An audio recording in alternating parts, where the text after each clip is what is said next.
cut away down towards third man. That is a highly accomplished Test match 100 from KL Rahul. Terrific technique, terrific discipline. He's on the honours board. Form कितनी अच्छी चीज है, लेकिन जब चली जाए तब लोग ये कहने लगते हैं। पंजाब के साथ तो इन्होंने किया ना राहुल ने कितनी बार, पंजाब को तो मरवाता ही था ये।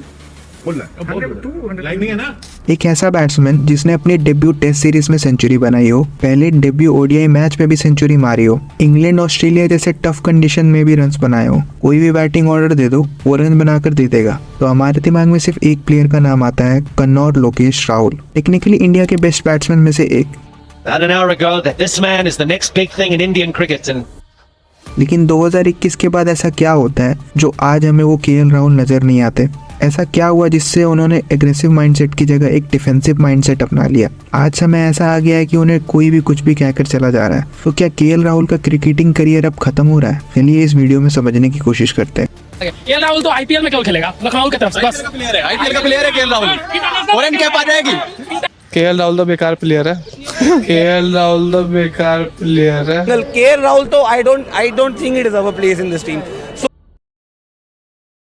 2014 सिडनी, आज से करीब 10 साल पहले एक यंग बैट्समैन का नाम इंडियन क्रिकेट में चर्चों में आया था, जिसे रोहित शर्मा की जगह टीम में जगह मिली, केएल राहुल। अपने पहले डेब्यू टेस्ट मैच में राहुल ज्यादा कुछ नहीं कर पाते हैं, लेकिन अगले ही टेस्ट मैच में उन्होंने सेंचुरी मार के सबको हैरान कर दिया और वर्ल्ड क्रिकेट में अपने अराइवल की घोषणा कर दी।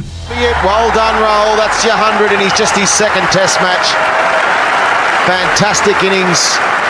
उस टाइम ऑस्ट्रेलियन पिचेस पे रन बनाना हर किसी के बस की बात नहीं थी, unless you are Virat Kohli. लेकिन राहुल ने सिडनी क्रिकेट ग्राउंड पर अपने 110 रन की नॉक से सबको चौंका दिया था, क्योंकि एक यंग बैट्समैन ने अपनी सेकंड टेस्ट इनिंग्स में वो करके दिखाया था जो कई एक्सपीरियंस प्लेयर नहीं कर पा रहे थे। अपने पहले दोनों मैचेस में राहुल ने 3 डिफरेंट पोजीशंस पे बैटिंग की और यही फ्लक्चुएटिंग रोल का एस्पेक्ट आगे चलकर उनके करियर में एक बड़ा रोल अदा करने वाला था। राहुल का अर्ली फेज काफी चैलेंजिंग रहा, इंजरीज और फॉर्म की प्रॉब्लम ने उनके इनिशियल प्रोग्रेस को रोक दिया था। जून 2015 में बांग्लादेश टूर के लिए उन्हें टीम इंडिया की 15 मैन स्क्वाड में सेलेक्ट किया गया, लेकिन डेंगू की वजह से उन्हें इस टूर से विड्रॉ करना पड़ा। श्रीलंका टूर में जब मुरली विजय इंजरी की वजह से पहले टेस्ट से बाहर हुए तो राहुल को प्लेइंग 11 में जगह मिली। उन्होंने इस मौके का फायदा उठाया और अपनी दूसरी टेस्ट सेंचुरी बना दी। 2016 में वेस्ट इंडीज टूर पे उन्होंने 158 रन बना दिए। ये वो फेज था जब राहुल अपने टेस्ट करियर में कंसिस्टेंसी ला रहे थे और इंडियन बैटिंग लाइनअप का इंटीग्रल पार्ट बन रहे थे। सफेद जर्सी में कमाल करने के बाद अब उन्हें नीली जर्सी में अपनी स्किल दिखाने का मौका मिला। उन्हें जिम्बाब्वे टूर के लिए सिलेक्ट किया गया और राहुल ने इसमें भी किसी को निराश नहीं किया। अपने पहले ही ओडीआई मैच में उन्होंने सेंचुरी मार दी, जिससे वो इंडिया के पहले ऐसे बैट्समैन बन गए जिसने अपनी ओडीआई डेब्यू मैच में सेंचुरी मारी हो। उन्होंने सबको दिखाया कि वो लिमिटेड ओवर्स क्रिकेट के लिए भी उतने ही इफेक्टिव है। अपनी 20वीं पारी में राहुल वो पहले बैट्समैन बन जाते हैं जिसने अपने तीनों फॉर्मेट्स में सेंचुरी मारी थी। राहुल टेस्ट क्रिकेट में कंटिन्यूअसली रन्स बना रहे थे और अच्छा स्कोर कर रहे थे, लेकिन गौर करने वाली बात ये थी कि अपने 2 साल के टेस्ट करियर में राहुल ने एक भी टेस्ट सीरीज इंडिया में नहीं खेली थी। लेकिन उन्हें ये चांस मिला जब एक लॉन्ग होम सीरीज सीजन के लिए उन्हें टीम में पिक किया जाता है। अपने पहले 3 होम टेस्ट में राहुल कुछ ज्यादा नहीं कर पाते, फॉर्म कंसिस्टेंसी के साथ इंजरीज भी उनका पीछा नहीं छोड़ रही थी। 2016-17 के इंग्लैंड टेस्ट सीरीज में वो नेट्स में प्रैक्टिस करते वक्त इंजर्ड हो जाते हैं, जिसके चलते उन्हें 3rd टेस्ट से ड्रॉप कर दिया जाता है और एज यूजुअल उनकी फिटनेस पर भी सवाल खड़े किए जाते हैं। लेकिन 4th टेस्ट में राहुल कमबैक करते हैं और इसी सीरीज के 5वें टेस्ट में एक ब्रिलियंट 100 स्कोर करते हैं against England in Chennai. Unluckily वो 199 रन्स पर आउट हो जाते हैं, लेकिन ये इनिंग्स उन्हें अपने करियर के अगले फेज में लेकर जाती है। 2017 का ईयर राहुल के लिए बेस्ट ईयर रहा, जहां राहुल एक रियल डील लग रहे थे। अपने पहले 10 टेस्ट मैच की 15 इनिंग्स में राहुल क्रॉस 50 10 टाइम्स और उनकी 7 में से 6 50 विनिंग कॉज में आई थी, जो उन्होंने बॉर्डर गावस्कर ट्रॉफी में बेंगलुरु और धर्मशाला में बनाई अगेंस्ट ऑस्ट्रेलिया।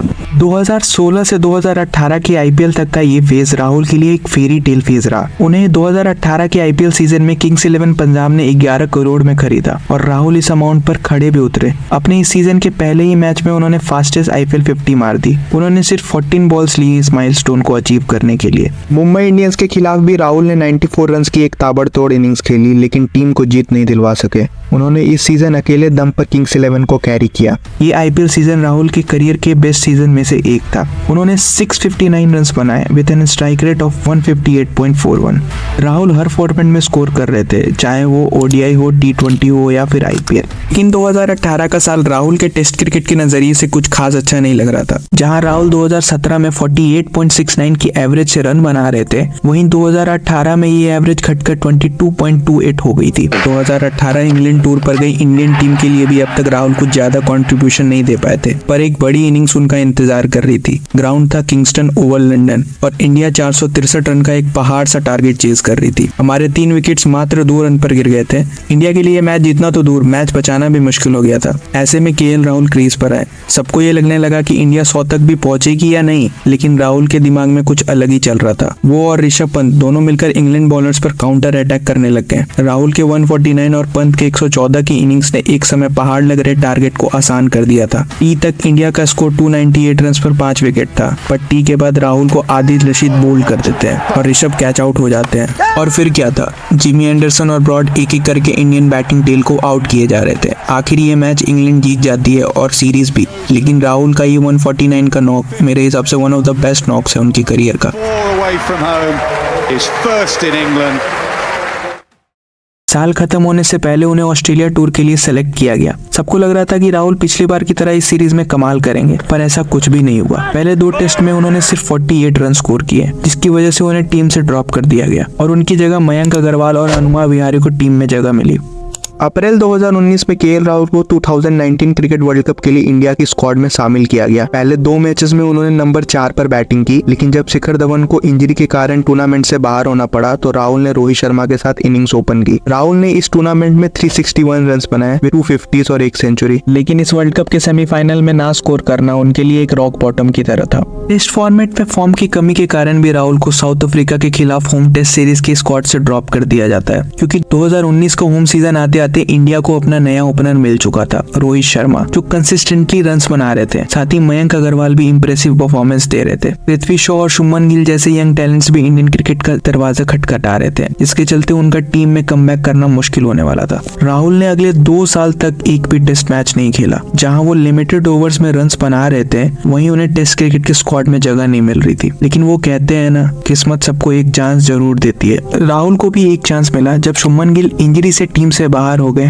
और मयंक अग्रवाल को नेट्स में सर पर बॉल लगने के कारण फर्स्ट टेस्ट से ड्रॉप कर दिया गया, तो राहुल को रोहित शर्मा के साथ ओपन करने का चांस मिला। In first test at Trent Bridge Rahul ने 84 रन बनाए, जिससे उन्हें कॉन्फिडेंस मिला और फिर लॉर्ड्स के सेकंड टेस्ट में उन्होंने 129 रन की मैच विनिंग इनिंग्स खेली। इसके बाद सबको लगने लगा राहुल इज बैक। इस इनिंग्स के लिए उन्हें man of the match award दिया गया। राहुल ने इंग्लैंड में अपनी बैटिंग स्किल का शानदार प्रदर्शन किया। बॉल को लेट खेलना और अच्छे तरीके से छोड़ना उनकी टेक्निक का एक हिस्सा था। इस टूर में राहुल ने 4 मैचेस की 8 इनिंग्स में टोटल 315 रन बनाए। Later in that same year Rahul T20I World Cup squad में सेलेक्ट होते हैं और इंडिया का पहला इनकाउंटर पाकिस्तान के साथ होता है। इंडियन टीम इस वर्ल्ड कप के one of the best batting lineup में से एक थी और इस टूर्नामेंट को जीतने की फेवरेट्स भी। लेकिन इस मैच में इंडिया की शुरुआत वैसी नहीं हुई जैसी उन्हें चाहिए थी। फर्स्ट ओवर में रोहित और तीसरे ओवर में राहुल टाइन का शिकार हो जाते हैं। इंडिया वर्ल्ड कप के ग्रुप स्टेज से ही बाहर हो जाती है। कुछ लोगों को आज भी लगता है कि ये वर्ल्ड कप राहुल के डाउनफॉल का कारण बना। एक तरह से आप कह सकते हो, क्योंकि राहुल ने सिर्फ हांगकांग के अगेंस्ट ही स्कोर किया था।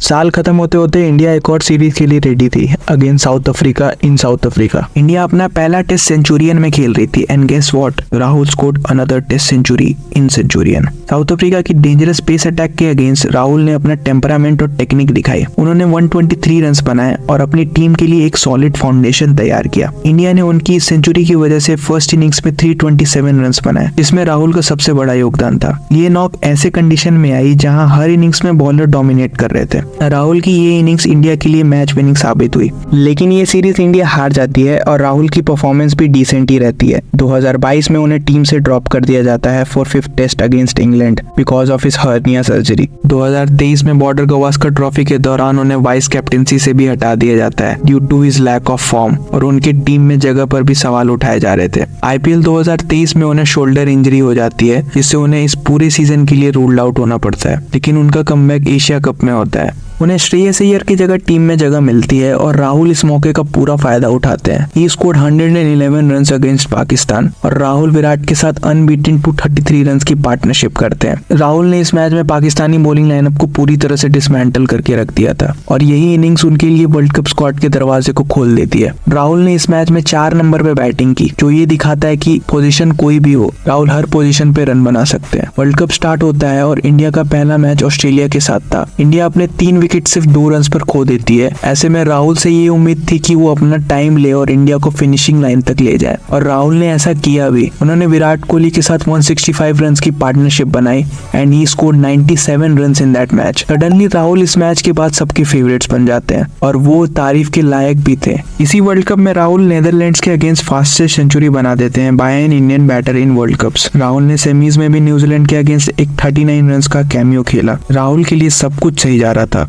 But these things won't last long. Australia के अगेंस्ट फाइनल में राहुल ने 66 रन स्कोर किए, जो बहुत स्लो स्ट्राइक रेट से आए थे। अहमदाबाद की पिच स्लो थी और ऑस्ट्रेलियन बॉलर्स ने रिवर्स स्विंग और टाइट लाइन के साथ राहुल को प्रेशर में रखा। उनके लिए बाउंड्रीज मिलना काफी मुश्किल हो गया था। राहुल के लिए ये समय अच्छा नहीं था। जिस प्लेयर को पहले मैच में इतना सपोर्ट और प्यार मिल रहा था, अचानक उसी प्लेयर पर वर्ल्ड कप हारने का एलिगेशन लगने लगा। 30 नवंबर 2023 को राहुल को साउथ अफ्रीका के अगेंस्ट 3 मैच की ओडीआई सीरीज के लिए कैप्टन बना दिया जाता है। राहुल ने इस सीरीज को 2-1 से जीता। विराट कोहली के बाद दूसरे इंडियन कैप्टन बन गए जिन्होंने साउथ अफ्रीका में ओडीआई सीरीज जीती थी। अब बारी थी टेस्ट क्रिकेट की और राहुल को खुद को प्रूव करने की भी। राहुल ने पहले टेस्ट में सेंचुरी बनाई उसी ग्राउंड में जहां उन्होंने 2021 में सेंचुरी मारी थी, सेंचुरियन। और इस नॉक के बाद राहुल ने उन लोगों को चुप करा दिया था जो उन्हें क्रिटिसाइज कर रहे थे। 2024 में इंग्लैंड के अगेंस्ट भी उन्होंने 86 रन स्कोर किए, जिसके बाद उन्हें इंजरी हो जाती है और वो टीम से बाहर हो जाते हैं। आज केएल राहुल टीम से बाहर है। राहुल का करियर एक रोलर कोस्टर राइड की तरह उतार चढ़ाव से भरा रहा। एक वक्त था जब राहुल के क्लासी शॉट सबको इंप्रेस कर दिया करते थे, और जिस बल्लेबाज ने अपने करियर के 8 टेस्ट सेंचुरीज में से 6 ओवरसीज जाकर मारी हो, उसी बल्लेबाज की टीम में होने पर सवाल खड़े किए जाते हैं। आपको क्या लगता है, क्या राहुल अब भी अपनी पीक पर वापस आ सकते हैं? हम तो यही उम्मीद रखते हैं कि हमें वो क्लासी केएल राहुल देखने को मिले। अगर आप यहाँ तक आ ही गए हैं तो लाइक करें, चैनल को सब्सक्राइब करें और जुड़े रहें बिहाइंड द क्रीज के साथ। अगले वीडियो में मिलते हैं, तब तक के लिए enjoy cricket. Thanks for watching. जय हिंद।